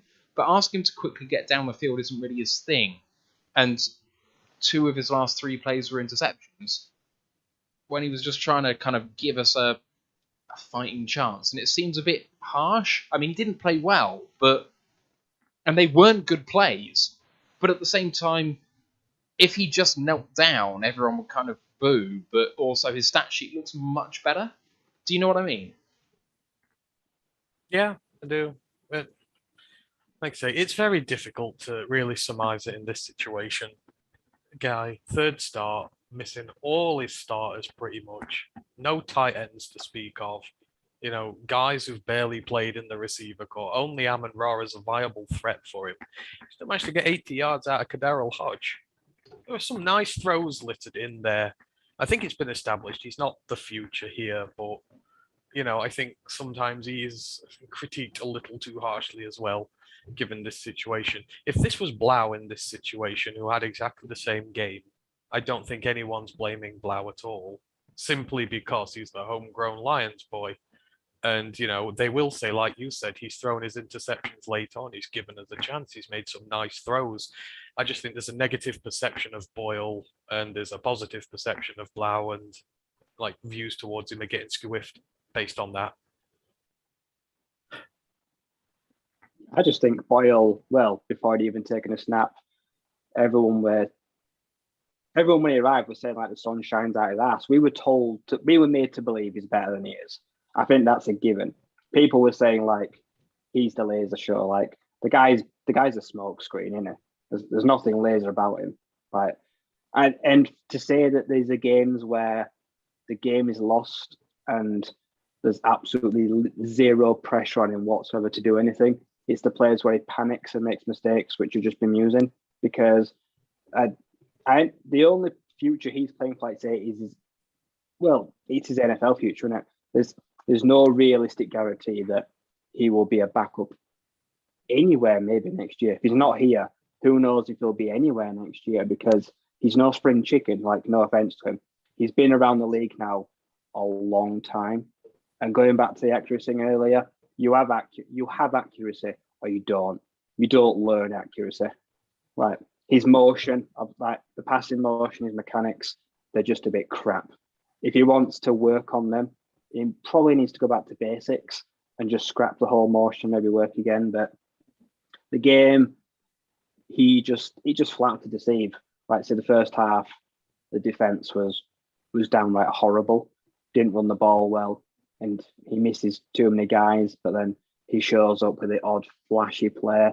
He's able to move the ball when he's in a rhythm, but that rhythm just never comes often enough, does it? It looks in stride sometimes when things are like patient and relaxed, but then suddenly he gets all flustered, and then you get the DJ Reed interception where he feels like he has to force something. So it's just the story of how it is. The next thing I have, we already kind of touched on the fact that the Lions kind of got torched in the trenches in run D and run offense, so we don't need to spend too much more time on that. But we mentioned briefly that the Lions' tackling was horrid. Ryan, you said that the angles that were being taken were awful. But that wasn't limited to just the secondary. It was almost everyone had a bad game in respect to tackling. It was rough, man. The only guy I thought actually did quite well was McNeil, who actually managed to get up the middle and did make some good tackles, or at least plug his gap. But Reeves-Mabin seemed to have trouble. Bryant seemed to have trouble. Harris seemed to have trouble, which he hasn't done in recent games. It was rough. The edge is where we lost it. We've just got no one who can really effectively seal up that edge at the moment, which is a problem. And then it just transfers into your interior. It's like McNeil's doing really well, but he needs someone in there with him who's going to help him. And, you know, I think that is maybe somewhere we're going to have to look that we didn't think about looking this draft now, because, you know, it's time for the current incumbent, I'll not mention his name because he doesn't like us, is over. And we need to put someone else in there instead. I mean, if Brockers comes back and plays well, then, you know, maybe work with Brockers another year, but we need to seal up these edges, something chronic. It really needs to be something we look at in this draft, and we really need some good coverage linebackers to go with that who can stop the run as well. It's just, yeah, there are little parts all over that we need to sort here, but the interior is a worry outside of the rookies. There's a reason that we led the league before the game even started with 121 missed tackles on the year. That's because we don't have tacklers, and we've not had tacklers in Detroit for, well, years. We have had an issue with missed tackles now for years, and I'm just going to say I don't know how you fix it. Like, you can draft tacklers. We need to draft some tacklers that just got a nose for the ball, but we have been a notoriously bad tackling team now for periods. Like I said, you can go back and look at guys like maybe like Tahir Whitehead, where the coverage sucked, but the guy could fucking tackle. He could tackle really well. Linebacker for me has risen at least 2 places in one game as draft priority. It's pretty much second to me now. We need a goddamn linebacker that can tackle, because JRM, great last week, and then everyone kind of gives him the praise. And then this week, he looks like a floundering fish trying to dive at ankles, and then he lets himself down. It's incredibly frustrating, the lack of consistency. So it's going to be another defense heavy draft, and that's probably what we didn't want to see after this year. But we're going to go back to it again, go back to that pool, and got to get some more guys in. I think the one thing we're missing more than anything on this defense is leadership. You've got no senior linebackers outside of Anzalone. You've got no senior safeties, really. I mean, you've got Walker there possibly. Your corners, they're all rookies. There's no senior guys. You've not got that elite guy who has the standard and sets the standard and ensures the standard is kept to. And I think that's really where we struggle in there. And we forget a lot of these guys on defense. This defense has overperformed massively. At the end of the day, it's still the area that needs the most work going into the off season. So as Ryan says, we do need to get tacklers in, but we need to get the guys in who are going to enforce the standard. Glenn can only do so much on the sidelines. It's those guys on the pitch. If they see bad tackles and that, they're going to go up to these players and absolutely bollock the hell out of them until they do it properly. I think that's as big as anything in this draft, or this cycle this year, is getting leaders on that defense to uphold the standard, as I say. We need a Fred Warner. We don't have a Fred Warner in this defense. No one that just gets them going. No one that picks them up by their pads if they've done something wrong. We need Nakobe Dean. I think we need Nakobe Dean. He looks like a leader. I think those two guys, Nakobe Dean, Devin Lloyd, one of those two, that they are the standout linebackers, and one of them needs to be on the shopping list. These are the guys who will bring in that elite standard, who will, ensure that things get a lot better. But I agree with Ryan. Dean is a good shout, but Lloyd is as well. These are the guys you need. Moving on from that, bright sparks being actually some of the lesser known wide receivers. So Amon-Ra continued his great run, and actually his season has really picked up since the Chicago game on Thanksgiving.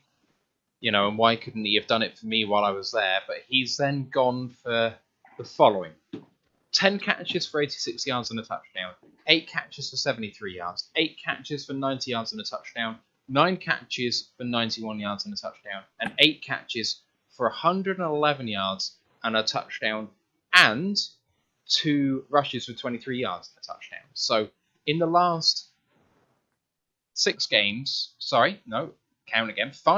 he has 5 touchdowns, and he has, I can't do the all-purpose yards that quickly, but somewhere in the region of 500 all-purpose yards in the last 5 games.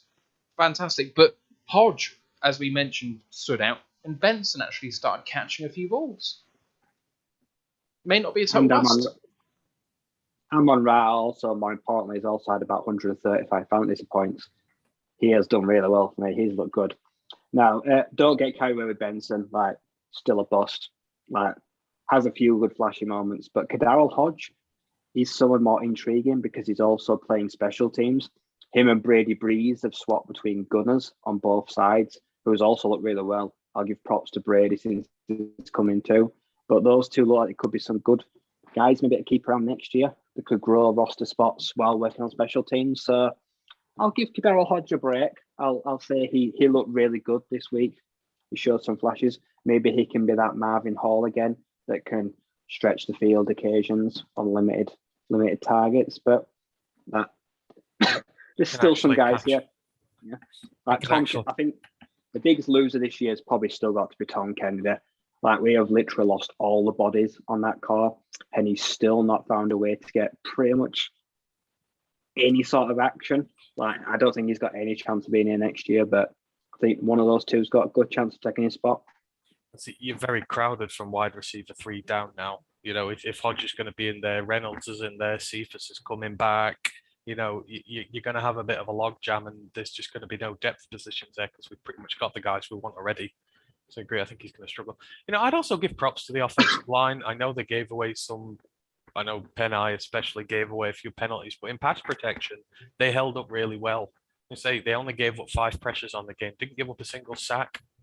Given the circumstances, Kramer's in there replacing Vitae. Even when they've had to chop and change, they've still looked relatively good. Yes, I know they've struggled in the run game, but we've already said Seattle's IDL is very good. So, but I'd give props to them being able to bring in all these chopping and changing these parts and still performing relatively well. So outside of that, I'd give them props as well. Got a few questions that I want to get to, but just to finish off with the themes I took from the game, Wilson does Wilson things. We came into this game saying Russell Wilson hasn't revived himself since the injury, but I saw him make plays which looked a bit more like Russell Wilson than I've seen since before the injury. That throw in particular to Tyler Lockett was so Russell Wilson. Just 2-step drop, throw, quite deep. And Lockett just gets there for that catch, and it just looked effortless. And he still wasn't back to 100% in that game, even though he threw for, a 67% completion rate with almost 300 yards and 4 touchdowns and no interceptions. He still wasn't at his best, but he did enough. He turned it on when he needed to, and ball placement's fantastic. I mean, I could only dream of having someone like Russ, really. Yeah, he's there's a reason why he's as highly regarded as he is. And unfortunately, he was able to pick on the most depleted secondary probably in all of football with his elite receivers intact. So, that is just where we are in the pecking order at the minute. We've got a lot of work to do to get this team good. And at the minute, the secondary is where we need to put in a lot of effort this year to stop that happening again. But yeah, he had some good plays, and that ultimately, at the end of the day, is the difference. They don't come up with that drive straight after we've got the 2 touchdowns in a row. It could be entirely different, but the little things. Plus, we got no pressure. We didn't put anyone in his face, did we? Yeah. He had a very calm, collected pocket all day to work and manoeuvre in. So he picked us off because he could have pitched it. He could have sat at like a garden chair there because we just weren't able to get and disrupt his motion. He had too much time to work, and as I say, let Russ cook. He had a lot of time to cook, didn't he? Yeah, I think that was one of the themes of the game as well. It just highlights how much we need to fix this secondary quickly so that we can support that defensive line and get in pressure. I think I've said it many podcasts now. We're not supporting the defensive line trying to get pressure. It's not good enough to go on its own as a 3 or a 4 currently. You need to give it some help. And we need to do that by fixing the secondary and having guys back there we can trust in coverage so we can bring the linebackers and the safeties forward. Yeah, absolutely. The final point I had is the Lions don't lack fight, but we've spoken on that. The character of this team, they never say die, even being 24 points down at the half, with Penny over 100 yards by the half. They didn't give up, and they did bring it back to the point where perhaps the most Kool-Aid chugging Lions fans thought we actually had a chance in this game, or at least a glimpse of a hope of a chance. So that was something, and that gave me some hope. But let me get to some questions. Most of them coming from Twitch, actually, which is really good to see that's been so active. The first one was from Dan, and he says, "Hey, Royal Lions, is Anthony Lynn the only coach you think gets replaced this offseason?" And I'm going to be really interested to hear what you guys think on this. So, let me lead off because I've thought about this question for a little bit. Before you answer, Yeah, go. I don't think he is. And I think the reason for that is that coaching turnover is inevitable. It happens. People get promoted. People sometimes haven't done a terrific job and get let go. When we started off this season only a few months ago, I said that Todd Wash being the defensive line coach was a coup for this team, being as though that he was the defensive coordinator in Jacksonville the last 3 or 4 years. But when I look at the progression of this defensive line, I'm not thinking that he's popping off the page. Now, I'm not saying he's going anywhere.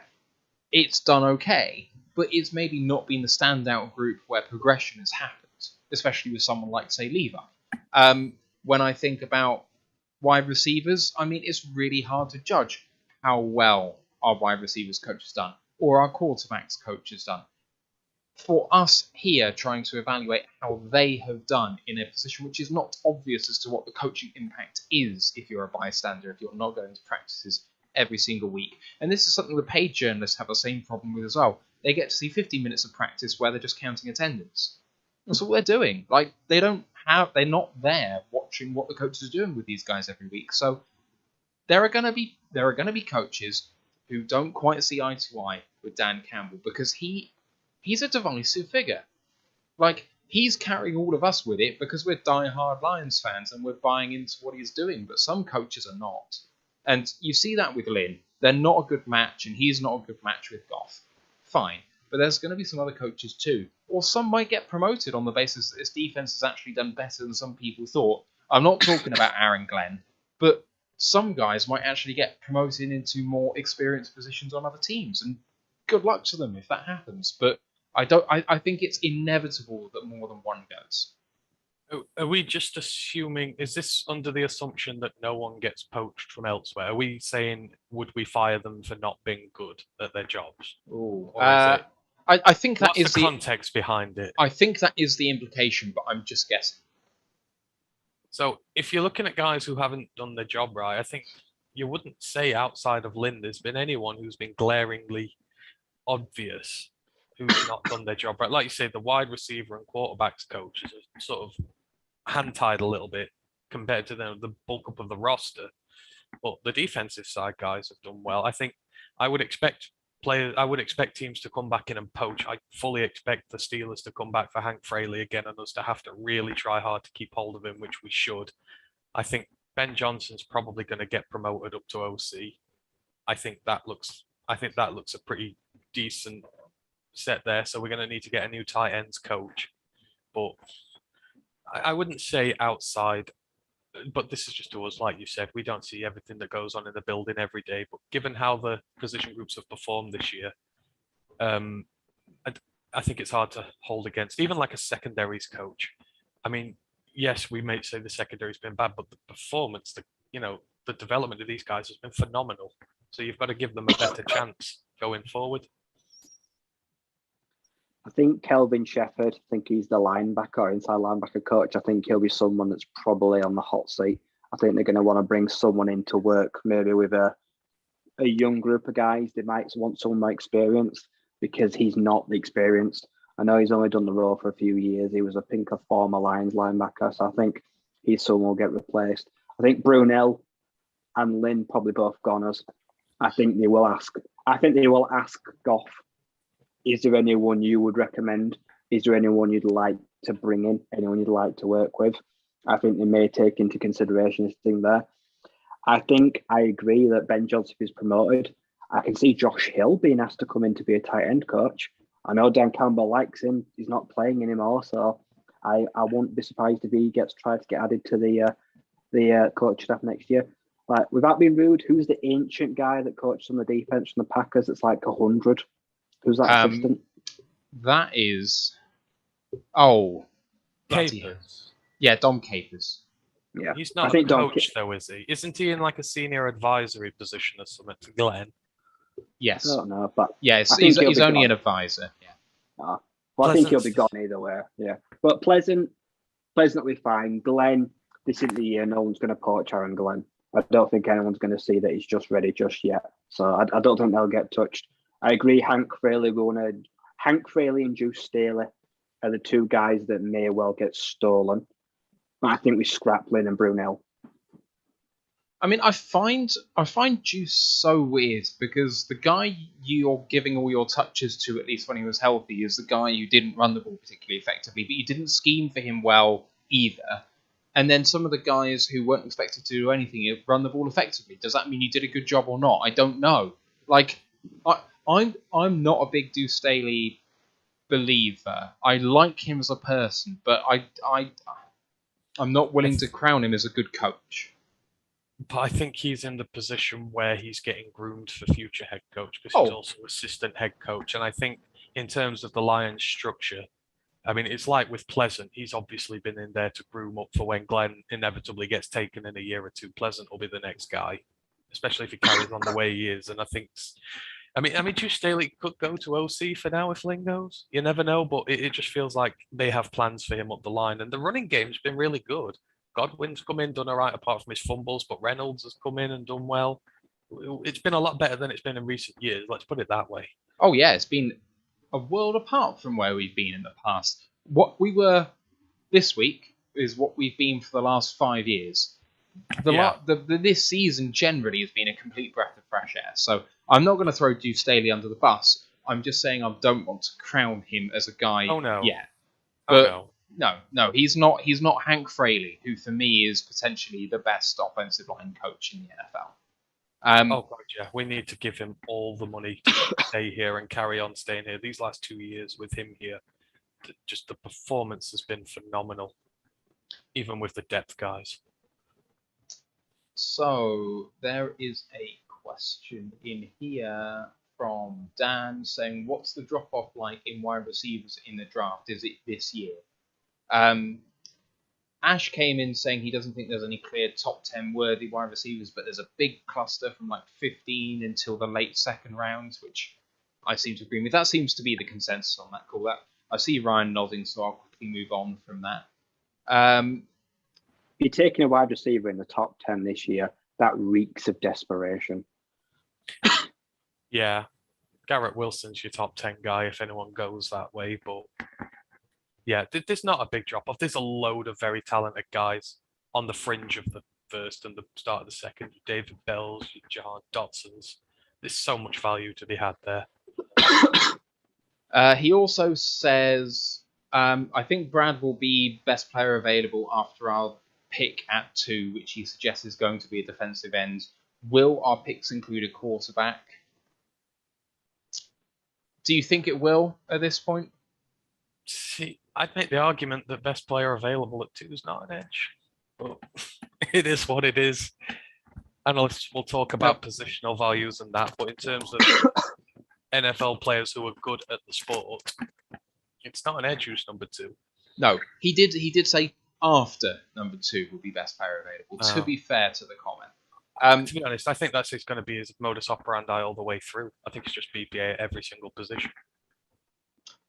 Maffa Staffer has come in with a really interesting question, which is, do you guys have any philosophical preference in whether the team looks for the next offensive coordinator from outside or inside the organization? So we've talked about this before, but this is perhaps a slightly different take. Do you prefer, in general, it being an in-house guy or an out-of-house guy?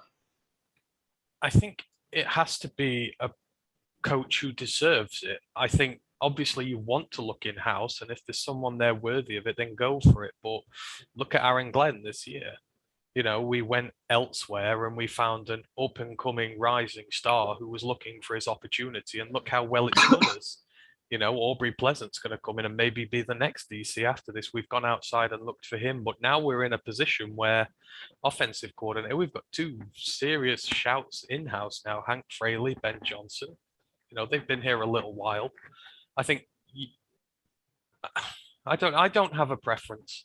I think for me, it's all about finding the guy with the right temperament. And if it's in-house, wonderful. If you're going outside and looking elsewhere, then wonderful. As long as they're the best player, you know, the best guy for the job.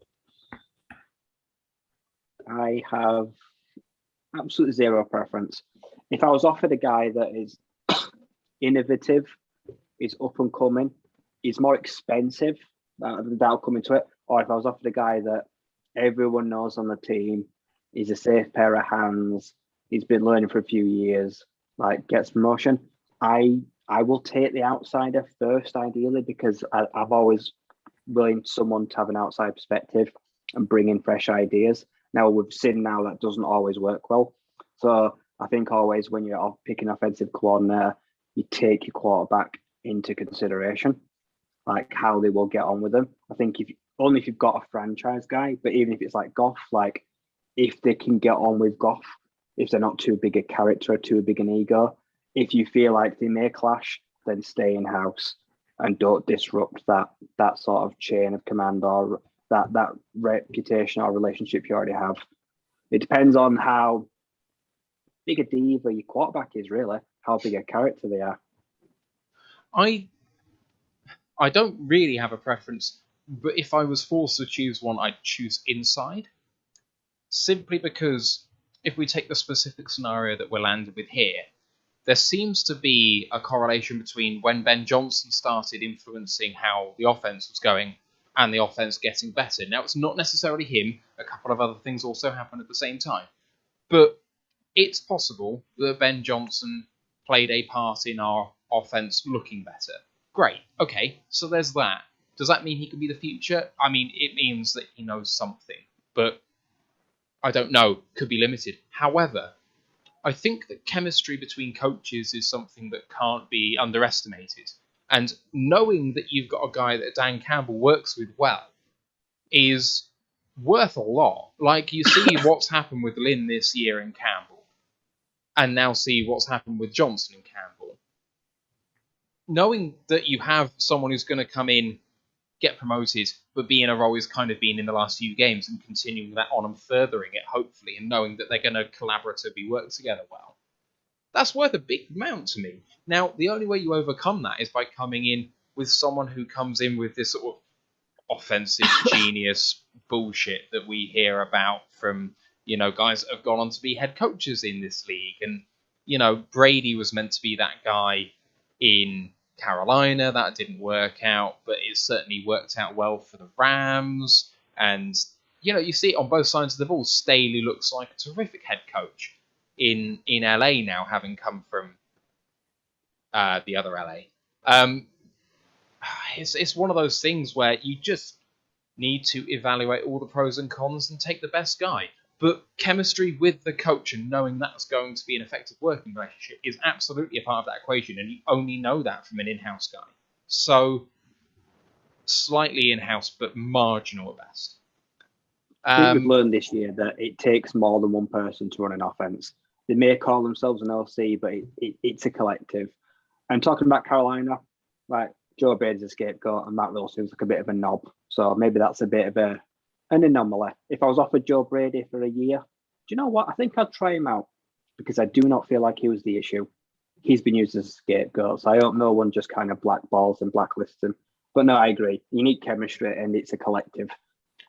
If you're being instructed by your head coach to run a scheme which says you need to run the ball 30 times a game, I hope you're shit at your job, because no team in this league should be running the ball 30 runs a game, unless maybe you're called Tennessee with Derrick Henry. But even then, I think that's a bit much. This is a passing league. You cannot run the ball 30 times and expect to win games. Well, see, it was very telling. I mean, when you're looking for the coach as well, you've got to evaluate them. But Dan Campbell did a good job when he came. Who were the two guys he kept? He kept Fraley, he kept Johnson. They were absolutely the right two guys to keep here. So he's obviously got an eye for getting these things right, because they've assembled a staff from all over the country. And they seem to have got on really well, especially on the defensive side. But he kept the right guys here. He didn't just clear everyone out. So he seems to have the same view as us. Whereas it doesn't matter if you're in-house or you're out-house, it's who's earned it. So, that's what he does here. He gives opportunities to those who've earned it. So, as long as whoever's coming here has earned the opportunity to be here and do better, absolutely. I don't have any further questions coming in from the chat, so is there anything you guys want to chat about, get off your chest before we wrap this one up? No, not really. I think, yesterday was just unfortunately the culmination of a very long, hard season when injuries finally took their toll on us. And I don't think, there's anything to be unduly concerned about them dropping 50 on us. I think any other team in this situation would be exactly the same. I think we've learned pretty much everything we need to know about this season. And, for the most part, it is positive momentum going forward, whether it be player development, coaches doing well. But, just one more week now. We just got to get through one more week, and then all that money's coming back, new drafts come in. Things are going to get better real quickly. Just as I said yesterday, like 2 teams conceded 50 points yesterday, but only one of them reacted to it properly. And one of them, that wasn't the team that had the so-called generational quarterback. That the one that reacted quickly and better was the one that had a quarterback that was flustered and not accustomed to winning or having much success under center. So I think it says a lot about the character for the rest of the team. Like, not everyone is as close or as far away from turning the corner as their record would presume. 2 wins between 2 teams mean very different things. Like, we're much closer than where we are on paper. And that showed it yesterday because one team was able to dig deep and in the end, I feel, made the scoreline respectable because it could have been a bloody hammering. One team just rolled over and just counting down the minutes till it ended. But we weren't that one. So there was guys out there that deserved a pat on the back, and everyone played hard because it was one of the most physical games we've played all year because they ran the ball hard on us, and that's something that we've not always been used to. Teams have always picked on us through the air. Yeah, and I would just quickly add that, Jacksonville, to any of those who are already, mock drafting Bryce Young to us next year after we've had a horrible year and a picking first, be careful what you wish for. Going to number 1 and getting the shiny quarterback, no barometer for success whatsoever. You can see what happens. If you develop a losing mentality and it all goes to shit, like Ryan said, our 2 franchises are going in big, hugely different directions. All they know how to do is lose and suck. And this team is really fighting hard and learning how to win.